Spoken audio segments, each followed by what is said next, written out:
আমি আব্দুল্লাহ, একজন ক্যান্সার রোগী। আমাদের ফ্যামিলিতে আমার বাবা চাচারা অল্প বয়সে মারা যান। তাই আমার ছোট ভাইয়ের বউ বিষয়টি নিয়ে একজন আলেমের সাথে কথা বললে তিনি আমার নাম আর আমার পিতামাতার নাম জেনে জানতে পারেন আমাদের পরিবারে পুরুষদের উপরে অনেক আগ থেকেই কালো জাদু করা হয়েছে। এবং তিনি তখন জিজ্ঞাসা করেন আমাদের মধ্যে বর্তমানে কোনো ক্যান্সার রোগী আছে কিনা।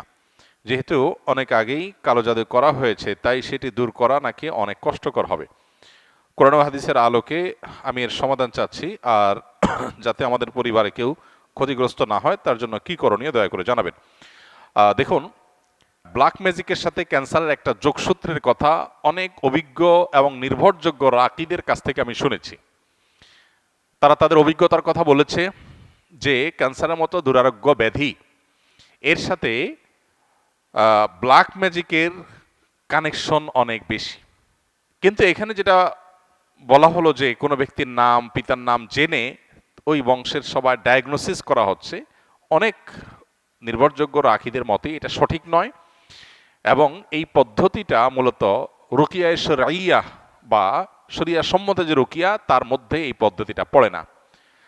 রুকিয়া শরিয়ার সবচাইতে সহজ এবং স্বাভাবিক পন্থা হলো ডায়াগনোসিসের, যে কোরআনে কারিমের তেলাওয়াত, রুকিয়ার আয়াতগুলোর তেলাওয়াত এবং এ জাতীয় বিষয়াশয়গুলো যখন করা হয় তখন রোগী তার মধ্যে একটা অবস্থার পরিবর্তন হয়, অস্থিরতা আর না হলে প্রশান্ত অনুভব করা, এগুলো দেখে মোটামুটি রাকিরা নিরূপণ করেন যে সে এফেক্টেড কিনা।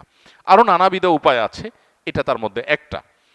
তো এই যে নাম বাপের নাম জেনে পুরা গোষ্ঠীর ডায়াগনোসিস করা, দূর থেকে শুধুমাত্র এই নাম দিয়া ডায়াগনোসিস করা, এটাকে রুকিয়া শরিয়ার সাথে জড়িত রাকিরা সঠিক বলেন না। এটা হলো একটা কথা। দ্বিতীয় কথা হলো যে আমরা আত্মরক্ষা কিভাবে করতে পারবো। আসুন্নাহ ফাউন্ডেশন থেকে ইনশাআল্লাহ আগামী সপ্তাহের মধ্যেই আশা করছি আমরা একটা লিফলেট আমরা প্রকাশ করব, যেটা আসুন্নাহ ফাউন্ডেশন অফিস থেকে সংগ্রহ করা যাবে বা অনলাইন থেকে আমাদের ওয়েবসাইটগুলো থেকে ডাউনলোড করে নামিয়ে নেওয়া যাবে। কেউ চাইলে ফ্রি সংগ্রহ করে বিতরণও করতে পারবে ইনশাআল্লাহ। সেখানে আমরা জিন জাদু ইত্যাদিতে আক্রান্ত মানুষদের সিমটমগুলো কি থাকে সাধারণত সেগুলোকে আমরা একত্র করে দিয়েছি, এবং সেখানে ব্ল্যাক ম্যাজিক এবং দুষ্টজিন বদনজর এগুলোর আক্রমণ থেকে, এগুলোর উপদ্রব থেকে নিজেদেরকে সেফ বা নিরাপদ রাখার উপায় কি, কোরআন হাদিসের আলোকে অনেকগুলো গাইডলাইন সেখানে দেওয়া আছে। এগুলো আমরা মেনে চললে আশা করা যায় আল্লাহ তাআলা আমাদেরকে হেফাজত করবেন। এর ভিতরে মোস্ট কমন হলো সকাল সন্ধ্যার দোয়া এবং জিকির। এটা যাতে কোনো অবস্থাতে মিস না হয়। বিশেষ করে সকাল সন্ধ্যা দোয়া জিকিরের মধ্যে রক্ষা কবচ যে দোয়া জিকিরগুলো আছে এগুলো কিন্তু খুবই গুরুত্বপূর্ণ। তিনকুল, বিসমিল্লাহিল্লাযী লা ইয়াদুররু মা ইসমিহি, তারপরে আপনার হাসবি আল্লাহু লা ইলাহা ইল্লাহু, আয়াতুল কুরসি, এই রক্ষা কবচ আমলগুলো বিশেষভাবে পালনীয় সকাল সন্ধ্যায়। এটা যদি নিয়মিত কেউ করে আল্লাহ তাআলা তাকে হেফাজত রাখবেন।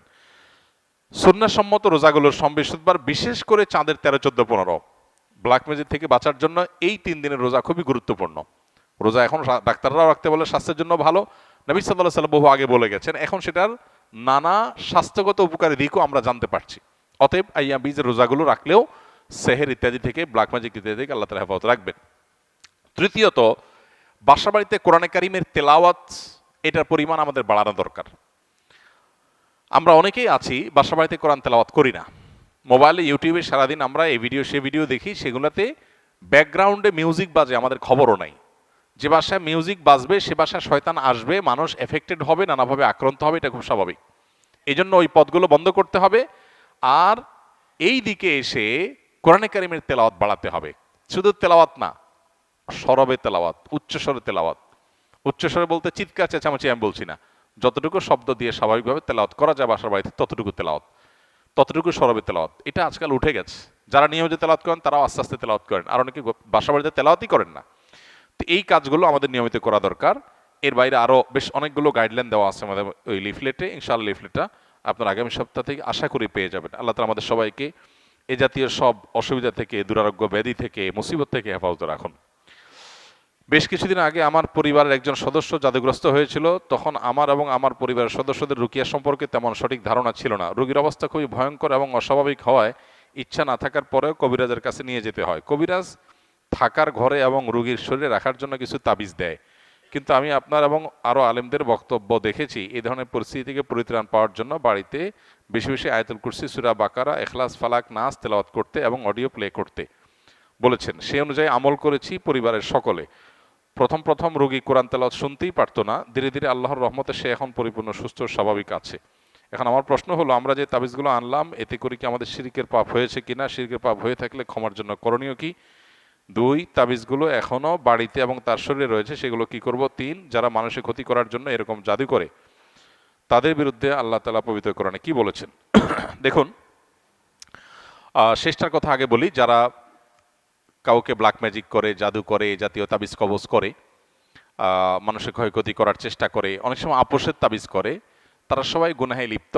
এবং যারা এই জাতীয় জাদুর কাজ করে, সে জাদুকর, তারা ইসলামী শরিয়ার বিচারে মৃত্যুদণ্ড পাওয়ার মতো অপরাধে লিপ্ত। অর্থাৎ ইসলামী বিচার ব্যবস্থা থাকলে ইসলামী আদালত, বিচারিক আদালত তাদের মৃত্যুদণ্ড ঘোষণা করবে। এই রকম জঘন্য অপরাধ তারা করে, কারণ এর মাধ্যমে একটা মানুষকে শেষ করে ফেলা হয়। ব্ল্যাক ম্যাজিক সম্পর্কে যারা এই মুসিবতে পড়েছেন তারা হাড়ে হাড়ে টের পাচ্ছেন এটা কি জিনিস।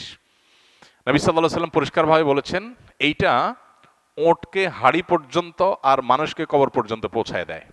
ব্ল্যাক ম্যাজিক বা কালো জাদু, এটার ফলে ওঁটের মধ্যে যদি বদনজর লাগে অথবা ব্ল্যাক ম্যাজিক লাগে, এই বদনজর, ব্ল্যাক ম্যাজিক, এগুলো ওঁটকে অসুস্থ করতে করতে একটা সময় এমন পর্যায়ে নিয়ে যায় যে জবে করে তাকে খেয়ে ফেলতে হয়, হাড়ি পর্যন্ত চলে যায়, বাঁচার অবস্থা থাকে না। তার মালিক তাকে রুগ্ন হওয়ার কারণে একটা পর্যায়ে এসে মরণাপন্ন হয়ে গেলে তাকে জবাই করে খেয়ে ফেলতে হয়। আর মানুষ বদনজর এবং সেহের এগুলোর কারণে অসুস্থ হতে হতে হতে একসময় কবর পর্যন্ত চলে যায়। তো এই জন্য যারা এই কাজগুলো করে তারা শুধু কবিরা গুনাহে লিপ্ত তা নয়, বরং মানুষ হত্যার যে অপরাধ, ক্ষেত্র বিশেষে তারা সে অপরাধে অপরাধী, এবং তার চাইতে আরো জঘন্য, শুধু মানুষ হত্যাই করছে না, একই সঙ্গে শিরকেও তারা লিপ্ত, কারণ এখানে শয়তানের সাহায্য নেওয়া হয়, বিশেষ করে ব্ল্যাক ম্যাজিকের ক্ষেত্রে।